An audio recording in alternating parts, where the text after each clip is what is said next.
नमस्कार। Stock talk bye Manoj Gupta में आपका स्वागत है। मैं पूरी उम्मीद करता हूं कि पिछले वीडियो से आप लोगों ने फायदा उठाया होगा और शेयर बाजार में ढेर सारा पैसा बनाया होगा। ये वीडियो भी मैं इस विश्वास के साथ बना रहा हूं कि इसको आप अच्छे से देखेंगे, समझेंगे और बाजार में ये डिसीजन लेने में आपकी बहुत मदद करेगा। लेकिन जिन लोगों ने अभी तक सब्सक्राइब नहीं किया है, लाइक नहीं किया है, वो जरूर लाइक और सब्सक्राइब कर दे मेरे वीडियो को। और जिन लोगों को वो जानते हैं जो शेयर बाजार में या तो पैसा बनाना चाहते हैं, जानकारी हासिल करना चाहते हैं, उनके साथ मेरा वीडियो जरूर शेयर करें। तो आज हम कोई भी और बात ना करते हुए सबसे पहले चलेंगे आज के ज्ञान की ओर, जिसके बारे में कई लोगों के मेरे पास क्वेरीज आई थी कि सर स्टॉप लॉस क्या है और क्यों जरूरी है। तो मैं आपको बता दूं, स्टॉप लॉस एक वो प्राइस होता है जितने प्राइस का नुकसान लेकर आप बाजार से बाहर निकलना चाहते हैं। मान लीजिए कोई शेयर आपने 100 रुपए में खरीदा है, तो ऐसा जरूरी नहीं कि जब आपने खरीदा तो उसके बाद वो ऊपर ही जाए, वो नीचे भी आ सकता है। अगर वो नीचे आता है तो आपको कितना नुकसान आपको ठीक लगता है, 5 रुपए का, 7 रुपए का, 10 रुपए का। वो इस नुकसान से आप बाहर आने के लिए स्टॉप लॉस लगाते हैं। अपने जो भी आपके ब्रोकर हैं उनसे आप जानकारी ले सकते हैं कि स्टॉप लॉस कैसे लगाया जाता है। ट्रेड लेते समय अगर स्टॉप लॉस लेंगे तो आसानी से ट्रेड कर पाएंगे।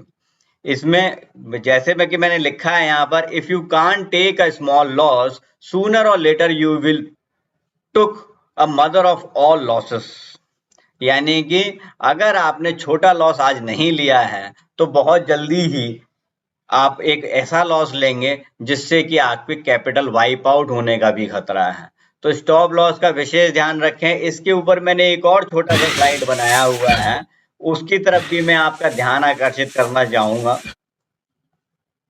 Geometrical calculation of loss and gain. अगर आपने किसी भी ट्रेड में 5% का लॉस किया है, उसे रिकवर करने के लिए आपको 5.26% का गेन करना आवश्यक होता है।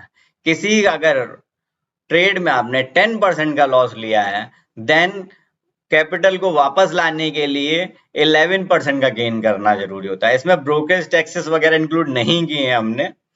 अगर आपने किसी भी ट्रेड में 40% का लॉस किया है, then you have to earn minimum 67% on your next trade to compensate that loss.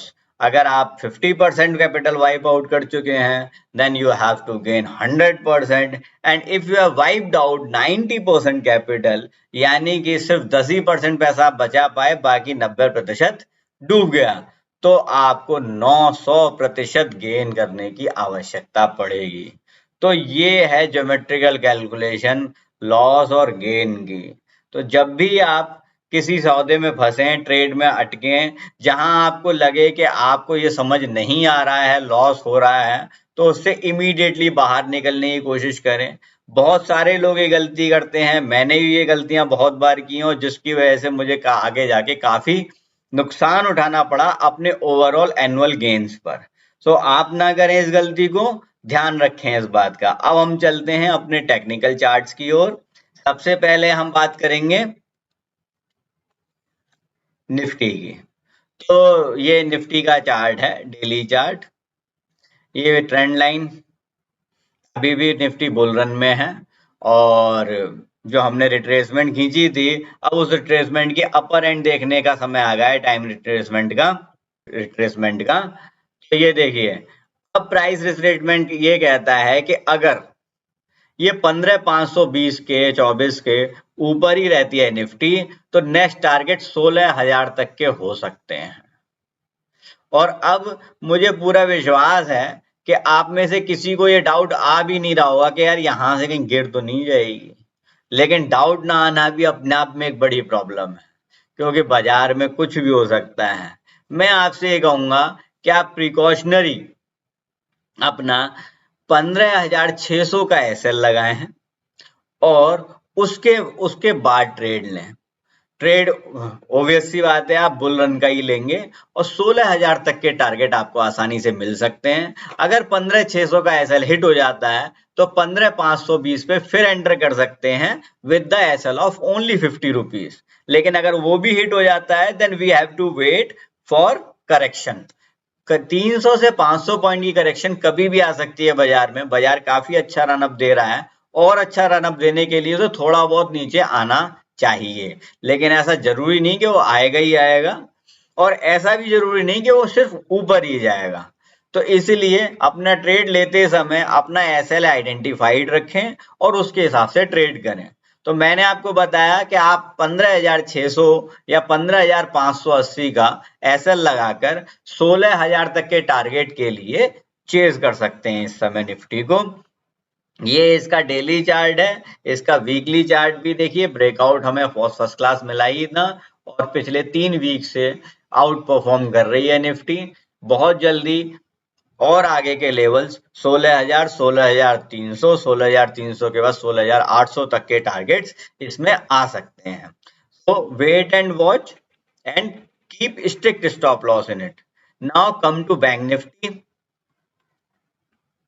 ये बैंक निफ्टी है, इसका प्राइस रिट्रेसमेंट ये क्योंकि बहुत समय से एक रेंज में ही चल रही है ट्रेंड इसे ये मैंने हाइकिन में चेंज किया है, ट्रेंड इसका फिर भी बुलिश ही बुलिश है। तो ये इस रेंज की वजह से अभी इसने कोई बहुत बड़ा मूव नहीं दिया है। कुछ स्टॉक में शॉर्ट्स भी दिख रहे हैं जो हो सकता है बहुत माइनर से हों। So what we have to do, we have to wait and watch or the way we can take a small SL. हम चाहें तो 35,180 का स्टॉप लॉस लेकर अपने 36,100 तक के टारगेट के लिए चेज कर सकते हैं। अगर 36,100 के बाद बैंक निफ्टी रुकती है तो 37,700 तक बहुत आराम से जा सकती है, आप उसका वेट कर सकते हैं। यानी कि मैंने आपको क्या बताया कि आप जब एंट्री लें 35,400, 350, 300 के आसपास तो एसएल लगाएं 35,180 का, टारगेट होगा 36,000, 36,100। अगर 36,100 के ऊपर क्लोजिंग आ जाती है तो ये 37,000 और 37,700 तक भी जा सकती है, जैसा कि मेरे प्राइस रिट्रेसमेंट बता रहा है। ठीक है, तो ये इसका ध्यान रखें। बैंक निफ्टी के बाद अब हम अपने उन 2 शेयर्स पर आते हैं जो हम हर हफ्ते बताते हैं कि इस वीक कौन से 2 शेयर परफॉर्म करेंगे।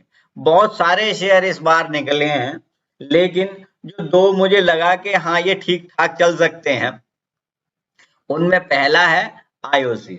आईओसी को 115 के ऊपर बाई करें, 115 के ऊपर बाई करें और इसका पहला टारगेट होगा 118, दूसरा टारगेट होगा 121 और तीसरा टारगेट होगा 124। स्ट्रिक्ट एसएल रखें इसका 113 रुपए का। 113 के ऊपर अगर ये बंद होता नीचे बंद होता नजर आता है तो इससे एग्जिट करने की कोशिश करें। तो मैंने आपको क्या बताया, आईओसी खरीदें 115 रुपए में, पहला टारगेट 118 का है, दूसरा 21 और तीसरा 124 का। नेक्स्ट स्टॉक है हमारा LIC हाउसिंग फाइनेंस।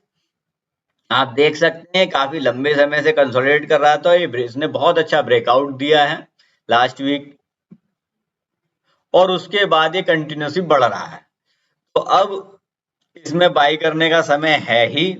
जिन लोगों ने अभी तक बाई नहीं किया है वो इसमें 530 के ऊपर कहीं भी एंट्री ले सकते हैं। 530 के ऊपर इसमें एंट्री लेंगे, एसएल लगाएंगे मात्र 524, 525 का और टारगेट होंगे 535, 545 और 560 तक के, क्योंकि एनबीएफसी जो हैं वो काफी तेजी से रनअप दे रही हैं। तो इसमें मैं बहुत आराम से 560 का टारगेट 8 से 10 दिन में आने की उम्मीद कर रहा हूं। लेकिन फिर से कह देता हूं कभी भी रिट्रेसमेंट हो सकती है, इसलिए अपने एसएल्स पर हमेशा वॉच रखें, किस कोई भी स्टॉक बिना एसएल के ना ट्रेड करें। अब हम आ जाते हैं अपना नेक्स्ट गोल्ड पर। गोल्ड में देखिए कितना बढ़िया शानदार बुल रन दिखा ही रहा है। बीच में इसने करेक्शन ले ली थी और जिसमें हो सकता है आप में से बहुत सारे लोगों को नुकसान भी हुआ हो, मुझे भी थोड़ा सा हुआ था, मेरे भी कई ऐसा लेट हुए उसमें, लेकिन अब फिर से गोल्ड बैक ऑन ट्रैक है। अगस्त का गोल्ड जो है वो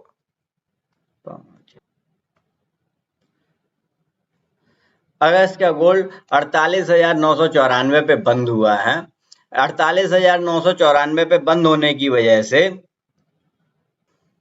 अगस्त का गोल्ड 48,994 पे बंद हुआ है, तो मैं इसके अंदर जो बाई कॉल दूंगा वो 49,000 के ऊपर दूंगा। 49,000 के ऊपर इसको खरीदें, 48,800 का एसएल लें और टारगेट रहेंगे 49,370, 540 और 700 के। ये 49,370 और 540 जो हैं, ये लेवल जैसे ही क्रॉस हो जाएंगे ये एसएल बन जाएंगे ऑटोमेटिकली। तो ये जैसे ही गोल्ड आपका 49,400 पे आता है तो 360 370 का एसएल लगाना है, और जैसे ही ये 49,540 क्रॉस करता है, 600 पे आता है तो 540 का एसएल लगाना है। इस तरीके से इसको चेस करें और ये बहुत जल्दी आपको 700 750 के टारगेट इसी वीक में दे देगा। और अगर गोल्ड इस वीक बंद हो जाता है 49,800 के ऊपर तो हमारे नए टारगेट्स खुल जाएंगे। गोल्ड में, सिल्वर में जब एक्सपायरी होती है उसके बाद 3-4 दिन हमारे चार्ट्स बहुत अच्छे नहीं दिखाई देते हैं, इसलिए मैं इसमें बहुत कुछ आपको दिखा नहीं पा रहा हूं। नेक्स्ट चलते हैं हम सिल्वर के पास। सिल्वर देखिए, ये बहुत ही शानदार सिल्वर ने करेक्शन लिया। जो हमने रिट्रेसमेंट, प्राइस रिट्रेसमेंट खींच रखी थी, उसी लास्ट लाइन को इसने टच किया है और उसके बाद नेक्स्ट डे बाउंस बैक दिया। बाउंस बैक था पूरे 1000 पॉइंट का। तो ये जिन लोगों ने इन चीजों पर ध्यान दिया होगा उन्होंने पूरे 1000 पॉइंट लिए होंगे, मैंने भी लिए हैं। तो आगे जाके फिर से मैं अपने पिछले वीक की ही बात रिपीट करूंगा। सिल्वर 72,500 के ऊपर जब तक 1-2-3 दिन क्लोजिंग नहीं दे देती है तब तक बहुत तेज नहीं है, लेकिन जैसे ही ये दे देगी ये बहुत आराम से आपको 76, 78, 77 हजार रुपए मिल जाएगी। मैं अगर 6 महीने का, 8 महीने का व्यू दूं तो 84,000 will be the next target for me. लेकिन अगर ये 72,500 600 नहीं क्रॉस करती है तो हो सकता है ये वापस नीचे आ जाए। तो स्ट्रिक्ट एसएल के साथ ट्रेड करें। इस हफ्ते हम इसमें ट्रेड करेंगे 71,500 के ऊपर हम अपना ट्रेड बनाएंगे। मंडे को मोस्ट प्रोबेबली ऊपर ही खुलेगा गोल्ड एंड सिल्वर। 71,500 के ऊपर अपना ट्रेड बनाएंगे। 71,200 का हम रखेंगे इसमें एसएल और टारगेट होंगे 72,500, 73,200 और 73,800 के। तो ध्यान रखें, ये जो मैं लेवल्स दे रहा हूं 72,500 के बाद 73,200 और 73,800, इनके लिए जो एसएल होगा वो 72,480 का लगेगा, यानी 500 के नीचे। तो ध्यान रखें क्योंकि 1000 पॉइंट ये अचानक से गिर भी सकती है। ये हमारा आज का सिल्वर का हो गया। आज के लिए इतना ही। आप कामना करते हैं कि आप सभी लोग पैसे बनाते रहें, कमाते रहें और हमारा वीडियो देखते रहें।